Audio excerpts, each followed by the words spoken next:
말씀은 고린도전서 15장 42절에서 44절까지 말씀입니다.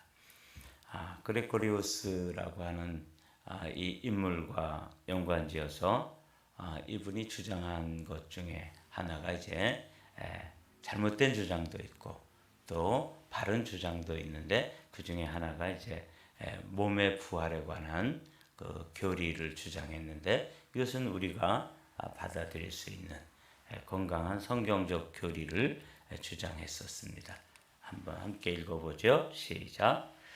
죽은 자의 부활도 그와 같으니 썩을 것으로 심고 썩지 아니할 것으로 다시 살아나며 육된 것으로 심고 영광스러운 것으로 다시 살아나며 약한 것으로 심고 강한 것으로 다시 살아나며 육의 몸으로 심고 신령한 몸으로 다시 살아나나니 육의 몸이 있은즉 또 영의 몸도 있느니라.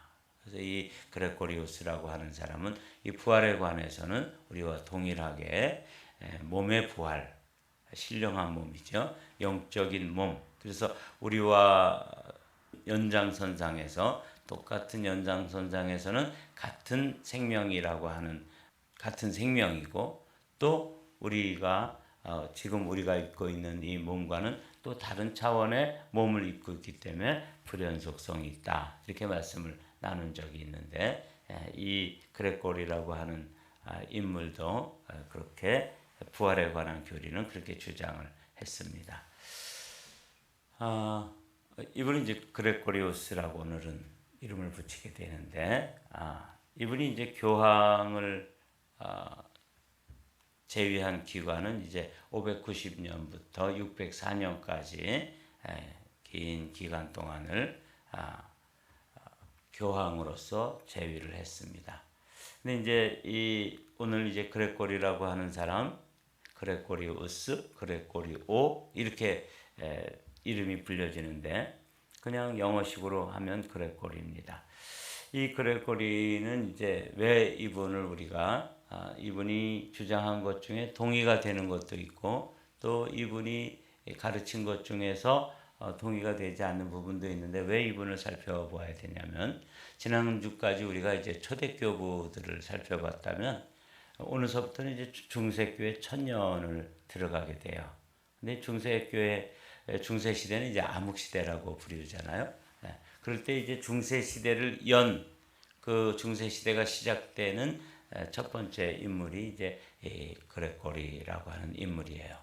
그래서 우리가 이분에 대해서 살펴보고 왜 천주교가 그렇게 캐톨릭이 그런 교리를 주장하게 됐는지를 알 수 있는 아주 중요한 인물이 그레고리우스 또는 그레고리오, 그레고리 이렇게 되는데 그냥 우리는 영어식으로 오늘 쓰기는 그레고리우스라고 써 있지만 그레고리라고 발음하면서 이분에 대해서 살펴보도록 하죠. 이분은 여기 앞에 있는 것처럼 제일 중요한 게 중세 교황권의 창시자다. 이게 이제 제일 중요해요. 그러니까 중세 시대가 이 그레고리라고 하는 인물로부터 열리게 되고 이분은 이제 신학자이면서 또 행정가이기도 하고 또 사회봉사에 대해서도 아주 많은 기여를 한 인물이에요. 뿐만 아니라 이분은 교회의 의식, 그 다음에 이런 것들, 도덕 이런 것들을 가르친 그런 인물로 유명합니다. 또 나중에 살펴보겠지만 우리가 이제 그레고리안 챈트, 그레고리안 성가라고 그러죠. 그레고리오스의 성가는 지금까지도 남아있을 만큼 음악에 대해서도 많은 교회 음악이죠. 교회 음악에 대해서도 많은 기여를 했고 이분은 이제 이 교회의 박사다. 그러니까 아주 뛰어난 학식을 갖춘 그런 인물로 인정을 받는 그런 인물이에요. 그러나 이제 이분의 가르침 중에서 우리가 동의되는 부분도 있고 우리와는 다른 가르침을 가르쳤던 것들도 있고 그런데 오늘 한번 중세 시대가 어떻게 열리게 되는지 한번 살펴보도록 하죠. 이분은 이제 590년에 교황이 됐지만 실제 태어난 거는 이제 540년이라는 걸 알 수 있어요. 540년에서 604년까지 살았고 교황 중에서는 The Great Gregorius라고 불리울 만큼 이분은 이제 대교황이다. 그러니까 캐톨릭에서는 아주 귀하게 여기는 그런 인물이 바로 이 그레고리우스입니다. 그리고 이제 수도 생활을 하고 실제로 수도사에서 이제 교황이 된 그런 인물로 유명하죠. 네, 그리고 이분은 또 많은 저서를 남겨서 지금까지도 남아 있고 지금 우리 그 기독교의 어떤 음악이라든지 또 캐톨릭의 예전이라고 그러죠. 이 예식의 그 형식을 정하는데 이분이 지금까지도 영향을 미칠 만큼 많은 영향력을 미친 인물이다. 이렇게 이제 정리가 되는 분입니다. 이분은 아주 그 가정이 신앙적이고 또 아주 귀족이면서 또 영적인 그 교황 할아버지 고조 할아버지가 이제 교황이었습니다. 이제 부친의 이름은 고르디아누스, 모친의 이름은 실비아. 그런데 이제 그 집안에서 이제 교황 펠릭스 3세가 고조 할아버지고요. 단지 이 펠릭스 3세는 황제에 의해서 로마의 황제에 의해서 고트족의 왕이죠. 고트족의 왕 테오드릭의 추대로 교황이 됐다면 이 그레고리우스는 교황 선거에 의해서 이제 당당히 선출된 그래서 어떤 이는 이제 일대 교황을 이 그레고리를 그렇게 치기도 합니다. 그러니까 하여튼 굉장히 역사에 큰 발자취를 남긴 인물이다 하는 걸 알 수 있어요. 근데 이제 이분이 가르친 그 성찬에 관한 그 가르침은 우리가 이제 가지고 있는 교리와는 조금 다르다 하는 걸 그냥 살펴보면 이분은 화채설을 주장했어요. 화채설이라는 건 뭐냐면 우리가 성찬을 받을 때 그 성찬 포도주와 또 떡이 바로 그리스도의 살, 그리스도의 피로 변화되어진다. 이렇게 이제 가르쳤죠. 그게 이제 화채설인데 우리는 화채설을 믿지는 않습니다. 우리는 어떤 이론을 믿냐면 개신교의 성례는 세례와 성찬을 행하고 기념설을 택하고 있다. 나를 기념하여 이를 행하라. 그래서 그 주님께서 행하셨던 것을 우리가 기념하는 거죠. 네. 그래서 개신교에서는 이제 기념설을 주장하고 있는데 이 그레고리는 화채설을 주장했다. 이런 차이점이 있는 거죠. 그래서 화채설이란 떡과 포도주를 먹고 마실 때 먹고 마시는 떡과 포도주가 주님의 살과 피로 바로 변화되어진다. 이렇게 이제 주장한 이론이 이제 그레고리라고 하는 이 교황의 주장이었던 거죠. 이분이 또 잘못 가르쳐준 것 중에 하나가 뭐냐면 연옥설입니다. 그레고리 1세는 천국과 지옥의 중간 사이에 연옥이 있다는 그 설을 주장해서 중세 교회가 이제 크게 타락하고 그 많은 사람들에게 이렇게 헌금을 강제로 거두고 또 당신들이 내는 헌금이 헌금 그 함에 쨍그랑하고 헌금 함에 떨어지는 순간에 당신이 지금 위에서 기도하는 그 영혼이 연옥으로부터 천국으로 옮겨진다. 이런 가르침을까지 이제 더 이렇게 발전되어지는 그런 기초를 놓은 사람이 이제 이 그레고리다 이렇게 할 수 있죠. 그레고리 1세는 연옥에는 아직 천국에 들어가지 못한 영혼들이 대기하고 있는데 그들을 위해서 중보기도하거나 헌금하거나 봉사일을 하게 되면 그 영혼이 천국에 갈 수 있다는 학설을 주장하게 되고 이게 이제 중세 시대를 여는 첫 번째 인물이 이 그레고리인데 이분이 이제 이런 주장을 했다는 거죠. 성례전에 있어서 성찬은 화채설을 그리고 이제 구원론에 있어서는 연옥설을 주장했다. 근데 이제 우리는 여기에 대해서는 따르지 않고 있는 그런 교리적 차이가 있습니다. 이분은 이제 어릴 적부터 귀족 집안이었는데 이 수도사가 되는 일, 또 수도원에 대해서는 아주 관심이 많았어요. 그래서 부친이 사망한 후에 그 어마어마한 재산을 유산으로 받았는데 그걸 자기가 이렇게 개인적으로 소유하고 누리지 않고 그걸 다 처분해가지고 그 큰 저택도 수도원으로 만들고 또 많은 재산도 팔아서 많은 수도원을 이렇게 짓는데 이제 사용하는 그런 인물로 유명합니다. 그리고 이제 수도 생활을 아주 이렇게 깊이 사랑하고 또 그 수도사의 삶을 아주 추구했던 그런 인물이었습니다. 그래서 이렇게 보면 수도사로서 사는 것은 우리 창조주만을 바라보며 열렬히 추구하는 것이다. 그래서 늘 이제 이분이 그렇게 수도원에서 또 이 관상기도라는 말 들어보셨죠? 침묵기도의 일종인데 그런 관상기도도 이분이 이제 아주 깊이 했고 많이 이제 주변 사람들에게 가르쳤던 그런 인물입니다. 그래서 가족들도 이제 세 고모가 있었는데 이 고모 이 그레고리의 고모들도 다 유명한 수녀들이었다. 이렇게 이제 기록되어 있더라고요. 어릴 때부터 이 그레고리우스는 아주 신신 깊은 어머니의 영향을 받아서 그 수도사로서 이렇게 기도하고 또 자신을 수행하는 일에 관심이 많았죠. 여기 말씀드린 대로 아버지의 그 대저택을 수도원으로 만들어서 봉헌한 그런 일, 그리고 재산들을 나누어서 다른 또 수도원들을 짓는데 이렇게 다 사용한 그런 인물입니다. 이거는 이제 방금 살펴본 것과 마찬가지인데 제가 반복되어져 있네요. 관상기도는 이분은 이제 그 관상기도를 하나님 안에서의 쉼. 이제 그래서 우리 개신교에서도 이제 관상기도를 가르치는 이들이 있어요. 그런데 이제 뿌리가 어디인지는 알고 해야 되는 것이죠.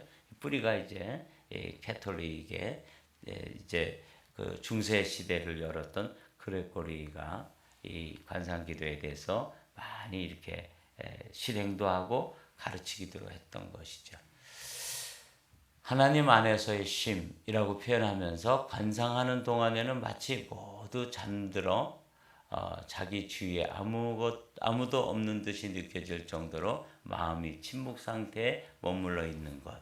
그래서 아주 고요한 상태로 들어가서 세상도 없고 나도 없고 오직 주님만 이렇게 느껴지는 이런 깊은 관상기도를 이 그레고리우스는 경험했던 것 같아요.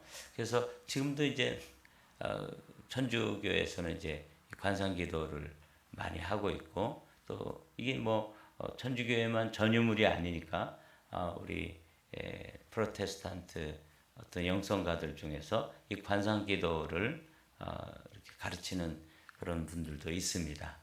근데 이제 저는 개인적으로 관상기도 뭐 좋지요. 깊이 들어갈 수 있으면 이렇게 하나님 안에서의 쉼, 그리고 또 마치 모든 만물이 잠들어 있는 것처럼 되고 자기만 홀로 깨어서 하나님과 이렇게 단독자로서 경험하는 이런 신비로운 경험을 할 수 있는 그런 기도의 일종이지만 저는 개인적으로는 이제 저도 이게 침묵 기도 또는 묵상 기도 이런 거 해봤는데 조금 있다 보면 잠을 자더라고요.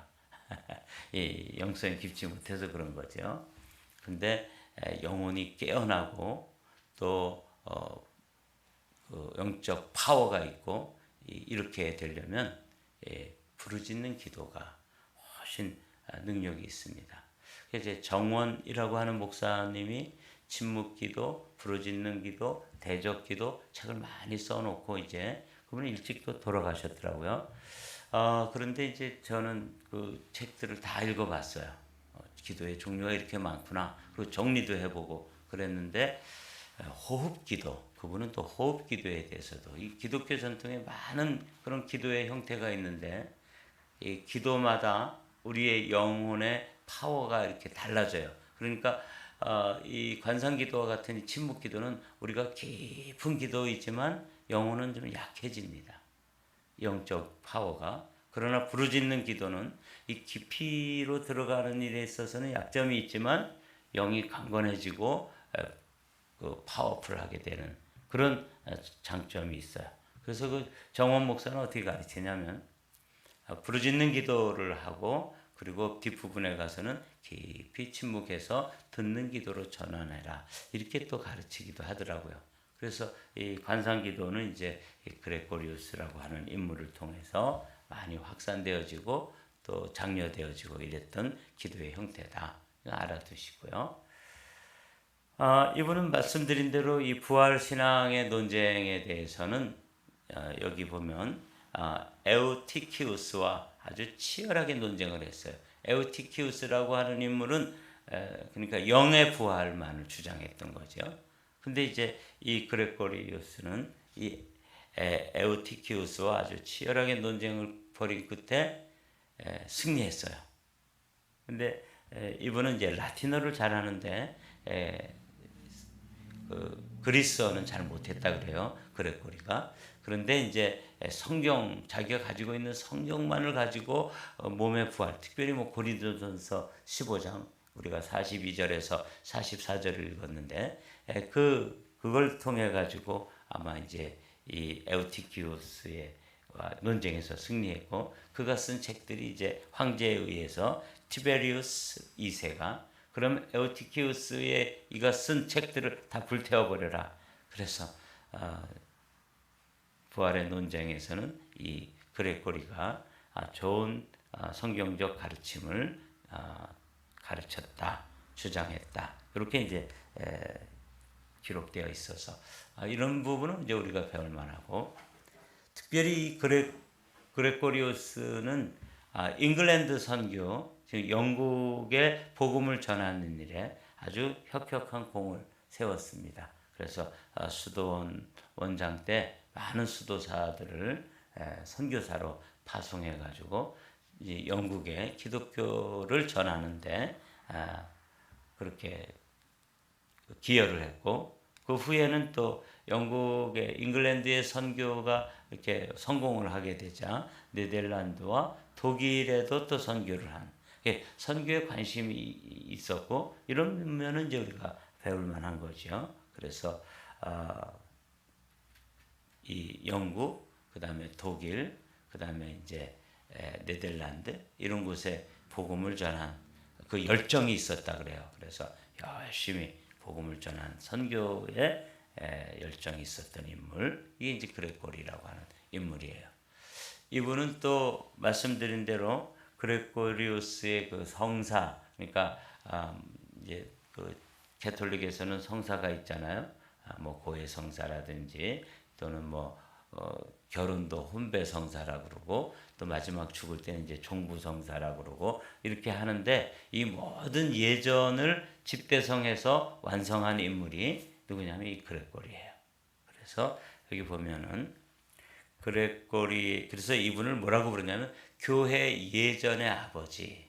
그러니까 예식과 이 전례를 잘 정리해 가지고 이 동방교회와는 다르게 아주 뚜렷하게 구분되어지는 이 서방교회의 예식을 만든 거죠.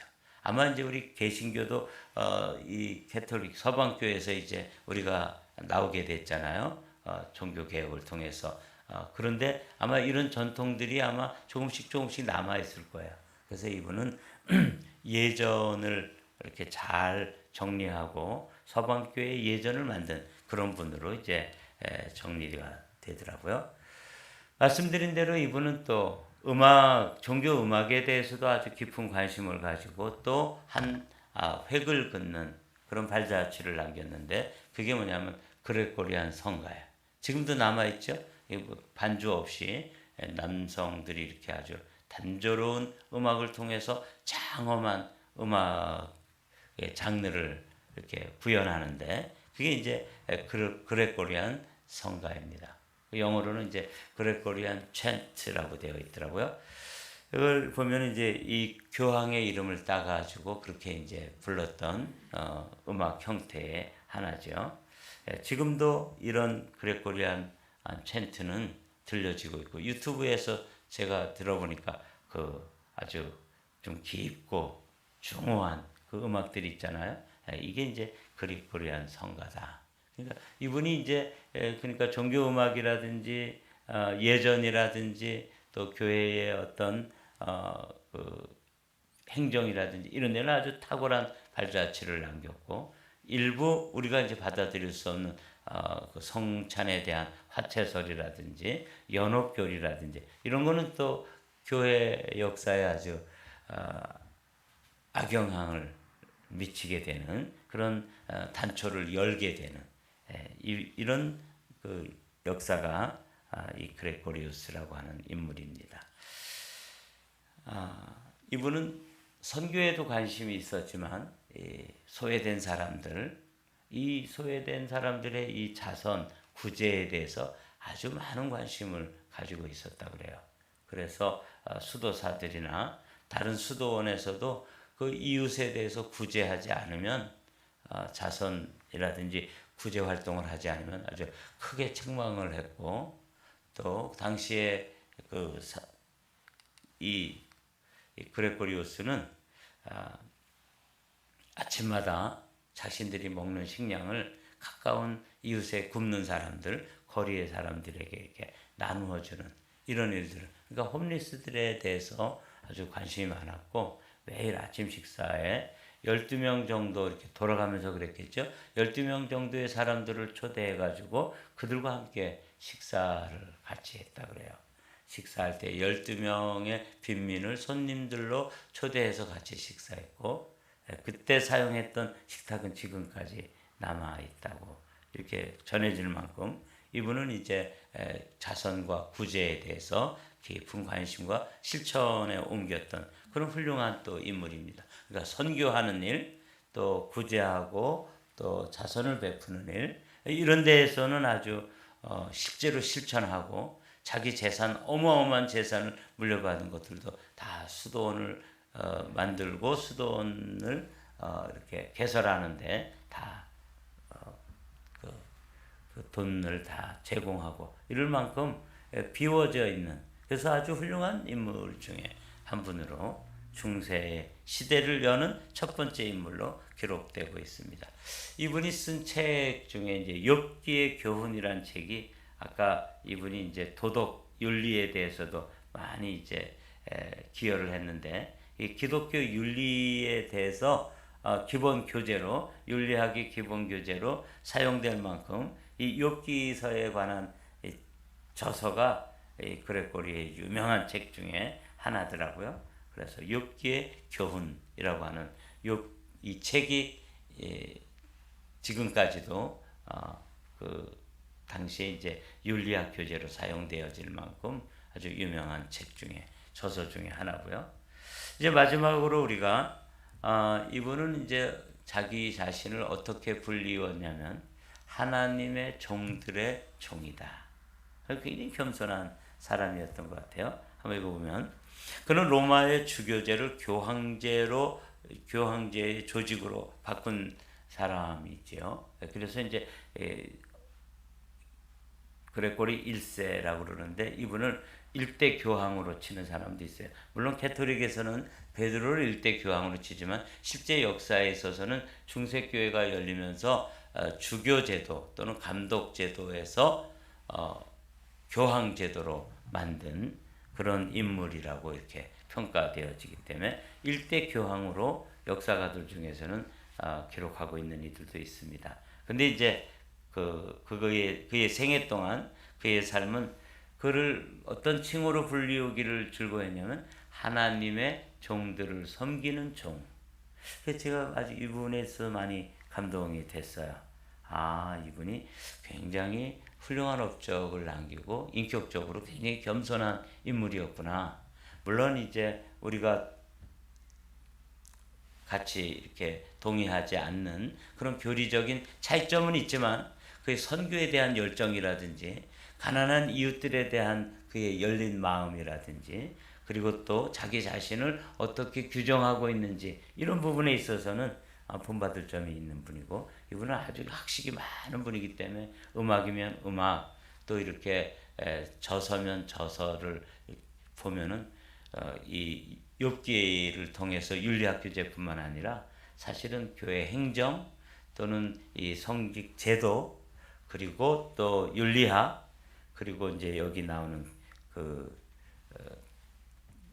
여러 가지 그 음악이면 음악, 많은 영향을 남기고 이제 자기 자신은 하나님을 섬기는 종들의 종이다, 이렇게 자기 자신을 규정했다는 거예요.